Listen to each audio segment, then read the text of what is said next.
Il est 9h05, c'est la suite du petit déjeuner de l'actu. À 3h de l'investiture de Joe Biden avec nous ce matin, Stéphane Marchand, rédacteur en chef du magazine Pour l'Euro, ancien correspondant du Figaro à Washington et Jérusalem. Bonjour, merci d'être avec nous. Bonjour. Et Alexandre Mandel, qui est journaliste et essayiste et auteur de ce livre Chez Trump aux éditions de l'Artilleur. Bonjour à vous. Bonjour. Merci d'être avec nous. Alexandre Mandel, on va commencer. On va voir avec vous, Stéphane Marchand, donc évidemment aussi les conditions de cette investiture et puis aussi les conséquences économiques derrière que Trump, effectivement, Biden, ce que ça va changer. On n'arrive pas à s'en débarrasser de Trump. Oui, juste avant, parce qu'avec vous, Alexandre Mandel, vous avez suivi Trump et puis surtout les partisans dans votre livre. On l'avait détaillé déjà à plusieurs reprises et vous n'aviez pas été surpris finalement en quelque sorte par ce qui s'était passé pendant toute cette campagne, quoi. Et le fait qu'il y ait toujours ces partisans. Est-ce que aujourd'hui les partisans finalement de Trump lâchent l'affaire concernant en tout cas cette investiture et il n'y aura pas d'incident? J'ai du mal à cataloguer, si vous voulez, les partisans de Trump. Oui, vous avez les électeurs républicains qui, d'ailleurs, déjà en 2016, se pinçaient le nez. Ceux-là sont peut-être un peu contents de se débarrasser de quelqu'un qui est parti sur ce coup d'éclat terrible au Capitole. Et puis vous avez un noyau très dur qu'on retrouvait toujours dans les meetings de gens qui auraient suivi Trump partout. Vous vous souvenez de la phrase de Trump, si je sortais un revolver sur la 5e avenue et que j'abattais quelqu'un, il y aurait encore des gens pour voter pour moi, quoi. Ouais. Et c'était ça. Et finalement, le Trumpisme en tant qu'attitude, ça disparaît. Et je pense que les supporters les plus fanatiques de Trump vont s'habituer à la disparition médiatique. Enfin, la disparition, pas totalement, Trump, parce qu'il a disparu des réseaux sociaux. Oui, Stéphane Marchand. Pour répondre à votre question sur quel est le noyau dur de Trump. Alors évidemment, il a été élu le 3 novembre avec 74 millions de voix, tout le monde le sait, le plus gros score de n'importe quelle élection présidentielle jamais enregistré, à part Joe Biden. Mais lorsque vous regardez les sondages qui ont été faits depuis l'élection, c'est-à-dire au cours de toutes les accusations grotesques portées par Trump contre les fraudes, etc., vous arrivez quand même aujourd'hui à un taux d'approbation de Trump supérieur à 30%. Donc si on cherche à mesurer ce noyau dur, il est d'à peu près 30%, ce qui, compte tenu de ce qu'il a fait, de ce qu'il a dit, de ce qu'il a incité le 6 janvier, est hallucinant. C'est un succès politique considérable de ce fait. Oui. Ça le renforce dans ce qu'il veut faire peut-être par la suite, même si là, il ne faut pas aller trop vite, mais oui, c'est difficile voilà, 4 ans en politique américaine, c'est à la fois court et c'est une éternité. Et moi, je pense qu'il ne se représentera pas pour une raison, désolé de faire de la psychologie un peu à mais bon, il a perdu. D'abord, aux États-Unis, c'est difficile de revenir quand vous avez perdu. À ma connaissance, il y a que, et ça remonte à 1880, il n'y a qu'un président, c'était Cleveland, qui avait perdu puis qui s'était représenté 4 ans après. Trump va pas prendre le risque de reperdre à nouveau et d'être humilié. Ce sera le poil à gratter du Parti républicain. Et surtout que c'est son gros truc, les losers, pour lui, c'est... Les losers, il n'aime pas, mais de manière générale, pardon de parler comme ça un peu de l'Amérique, mais l'Amérique n'aime pas trop non plus les losers. Ça avait longtemps collé à l'image à la figure de Nixon, quand il avait perdu contre Kennedy de peu en 60. Il avait été élu ensuite en 68, mais à la faveur d'une triangulaire avec le gouverneur Wallace. Moi, je pense que le Trumpisme, c'est-à-dire attitude de Trump, j'arrive dans les meetings, je grogne, je raconte n'importe quoi, je fais rire, y compris moi je le reconnais. C'est un showman. Entre guillemets, séduit par la personnalité. Oui, bien sûr, oui. Oui, parce que je trouvais qu'il apportait dans ce monde, et il faut l'avoir vu en meeting, vraiment. C'est vrai que c'est pas un intellectuel, etc. Mais il déplace les foules, ce qui n'a pas été le cas de Joe Biden, qui a fait campagne depuis chez lui. Alors, juste un mot pour aujourd'hui quand même aussi. Washington a été quadrillé. Il y a eu un déploiement de forces spéciales, la garde nationale, a priori, pour éviter en fait les troubles. Vous ne craignez pas des troubles en fait aujourd'hui tous les deux? Stéphane Marchand, vous connaissez bien Washington aussi. Franchement, je ne crains pas grand-chose. Aujourd'hui, il y a 25 000 gardes nationales à l'intérieur de la ville. C'est plus, tout le monde le dit ces jours-ci, qu'en Afghanistan et en Irak réunis. En plus, les forces de police ont été renforcées. La sécurité du Capitole a été renforcée. Donc, il n'y a pas de raison que ça se passe aujourd'hui. Mais il peut se passer des choses dans n'importe quel des 50 États, parce que les menaces qui ont été faites ont été faites sur les congrès, il y a un congrès par État, des 50 États. Donc Ouais. Alexandre Mandel. Et sur les gouverneurs aussi, puisque vous vous souvenez de ces Trumpistes qui voulaient kidnapper le gouverneur du Michigan. Absolument, donc, oui, tout à fait. Voilà, moi j'y crois pas, non. En effet, avec 25 000 soldats, Washington quadrillé. Et puis d'une certaine façon, c'est aussi ça le culte qu'a introduit Trump. Trump leur dit, bon maintenant vous arrêtez, c'est fini, etc. Et ils obéissent, y compris ordre contre ordre. Donc je pense pas, là peut-être il y a un noyau de 4-5 personnes. Enfin, si 25 000 réservistes de la garde nationale sont capables d'arrêter 4 couillons devant... Enfin, 4, ils n'étaient pas 4, ils étaient quand même... Je parle d'aujourd'hui, parce que...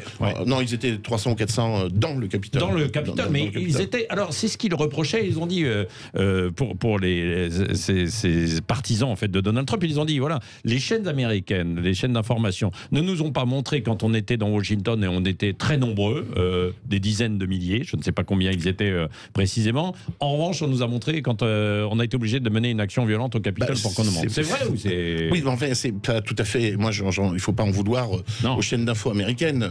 La grosse info, c'était l'invasion du Capitole. C'était pas tellement le discours de Trump devant la Maison-Blanche, qui devait être d'ailleurs son dernier discours devant ses supporters, mais qui a été son pénultième, ce qu'il en a eu, y compris hier soir d'ailleurs. Et c'est vrai qu'on se focalise, moi c'est ce que je pense aussi, ce que je dis dans mon livre, on se focalise un petit peu trop, mais c'est une tendance naturelle des journalistes. Moi je me souviens d'un militant qui me disait, quand vous venez nous voir, vous spécialement les journalistes européens, c'est comme si vous débarquiez dans un zoo. Vous avez vraiment envie de voir les pires créatures. Et il n'avait pas tout à fait tort. Vous avez tendance, comme journaliste, à aller voir les pires du pire, quoi. Et pas la personne qui dit « Oh, je me pince un peu le nez, vous comprenez, j'aime pas trop Trump, mais enfin bon, j'aime pas Biden. » Est-ce que du coup, on en a oublié de ce qu'il a pu faire de bien? C'est-à-dire que ça a effacé effectivement le bilan positif de Trump? Évidemment, il y a eu d'énormes réalisations. Sous Trump, l'économie, jusqu'au moment où le Covid est arrivé, est un grand succès, voire un immense succès, avec des créations d'emplois extrêmement rapides, de vrais emplois privés.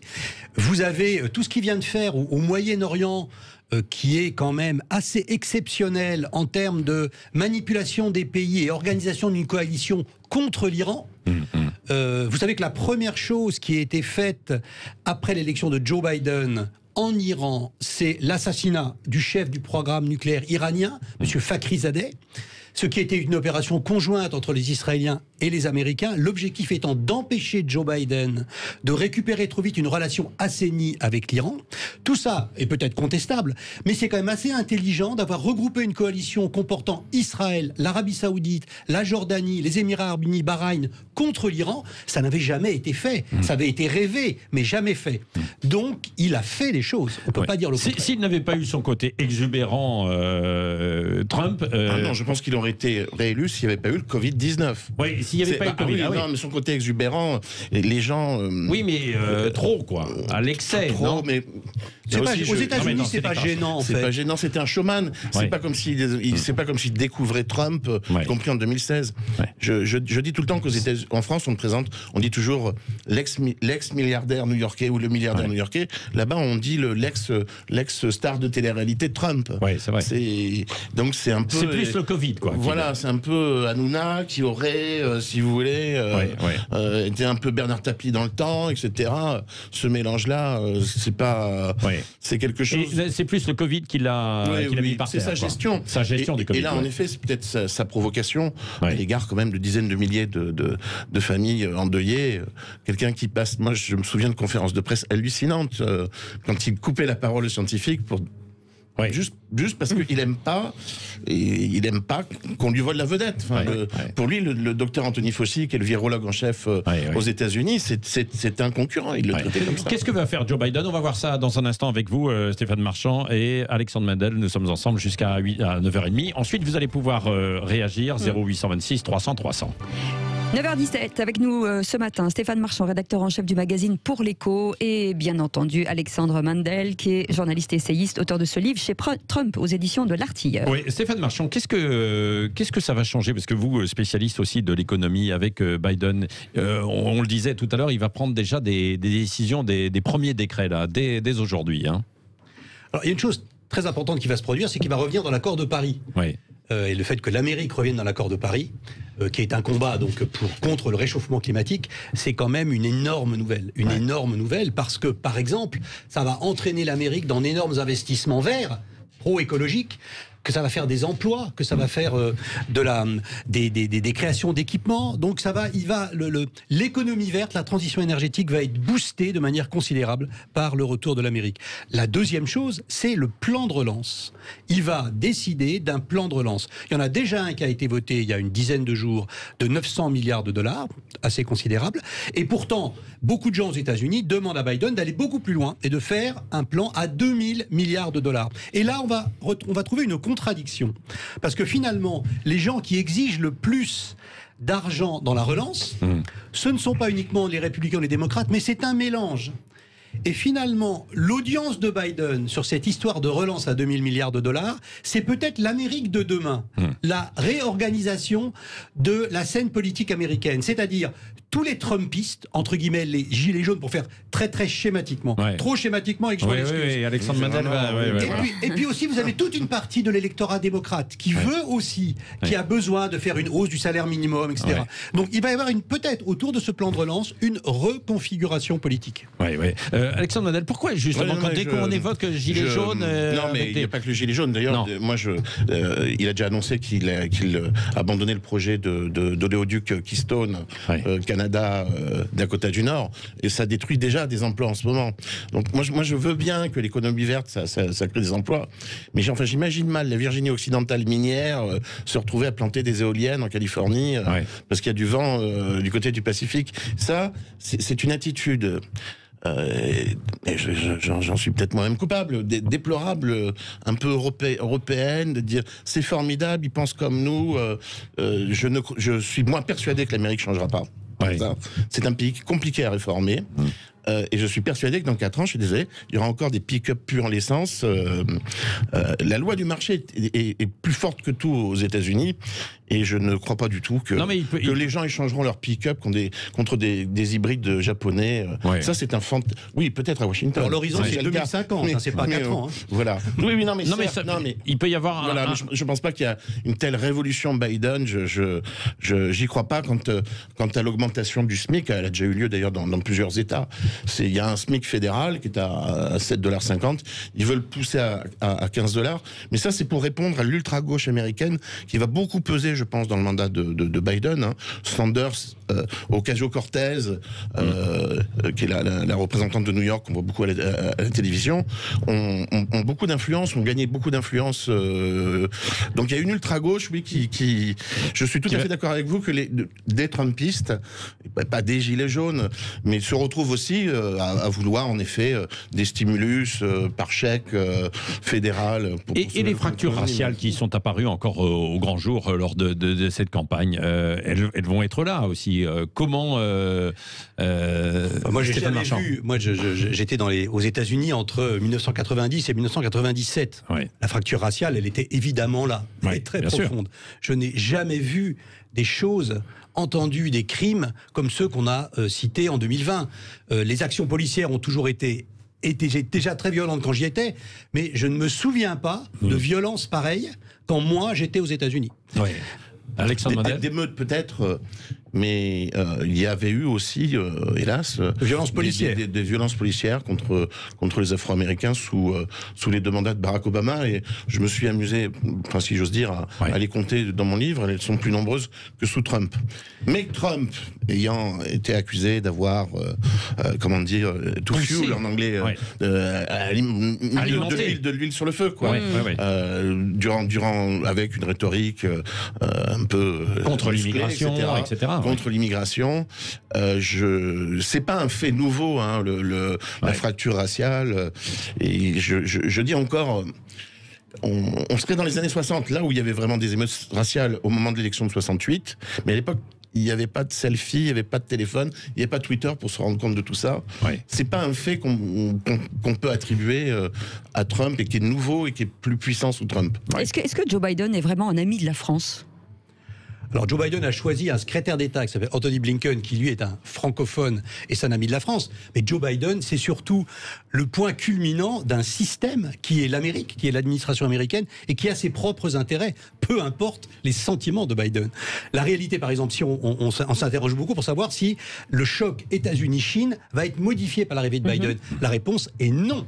La manière dont ce choc va être formulé, la manière dont ce choc va être mené diplomatiquement, les mots qui seront prononcés seront différents. Mais la réalité, le choc frontal stratégique entre les États-Unis et la Chine, c'est un héritage de Trump. Et d'ailleurs, c'est pas forcément un mauvais héritage. C'est peut-être ça la réalité du monde d'aujourd'hui. Oui, et peut-être que Trump a eu l'intuition, un peu animale peut-être, de l'installer. Et maintenant, il est là. Biden n'y peut rien. Oui, Alexandre Mandel. Je suis assez d'accord sur la Chine.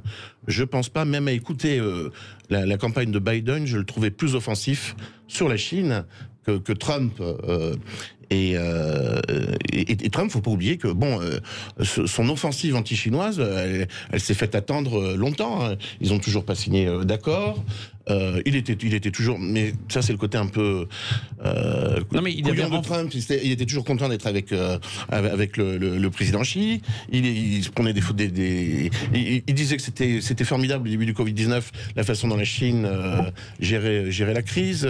Je pense que Biden est Trump. Dans l'électorat démocrate, vous avez des syndicats très puissants, qui sont très puissants au sein du parti et qui évidemment sont très attachés au job américain. Et évidemment, le choc avec la Chine est très lié au job. Si la Chine a volé des jobs américains, c'est le slogan qu'on entend partout dans les deux partis. Et donc, a priori, la logique, ce serait que Biden soit finalement plus anti-chinois que Trump, d'une certaine manière. C'est pas avec un SMIC à $15 qui vont combattre. Voilà. Oui. Voilà. Maintenant, ils iront peut-être construire des éoliennes en Chine qui feront venir en Virginie occidentale devant des mineurs. Non, j'exagère un petit peu, mais c'est.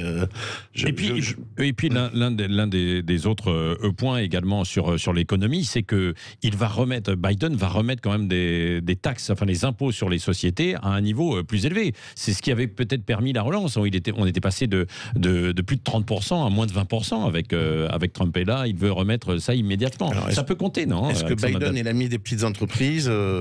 Il est possible aussi, d'ailleurs, qu'il impose nationalement, il a abandonné l'idée du port du masque nationalement, mais qu'il impose un confinement qui était super impopulaire aux États-Unis. C'est-à-dire que les petits business voulaient continuer de travailler. Alors, sur le port du masque, c'est-à-dire, il voudrait quand même essayer de l'imposer dans les bâtiments fédéraux. Il a dit, etc., mais il a abandonné l'idée, paraît-il, que c'est infaisable au niveau fédéral. On s'aperçoit finalement que Trump ne pouvait pas non plus faire grand-chose contre le Covid-19. Oui, sauf que Biden ne va pas l'exploiter politiquement, mais effectivement, aux États-Unis, imposer le port du masque, ça paraît un truc... Imposer la fermeture des cafés-restaurants pour plus de 3 semaines. Enfin, moi, j'ai vécu un confinement au Texas que personne ne respectait. Quoi. Bon, merci beaucoup Alexandre Mandel, journaliste, essayiste, auteur de Chez Trump, aux éditions L'Artilleur, et Stéphane Marchand, donc rédacteur en chef du magazine Pour l'Écho. On continue dans un instant avec vos appels 0826 300 300 et d'autres spécialistes en fait tout à l'heure. Allez-y, dites-nous ce que vous attendez de Biden, ce que vous regrettez éventuellement chez Trump. Vous nous appelez 0826 300 300.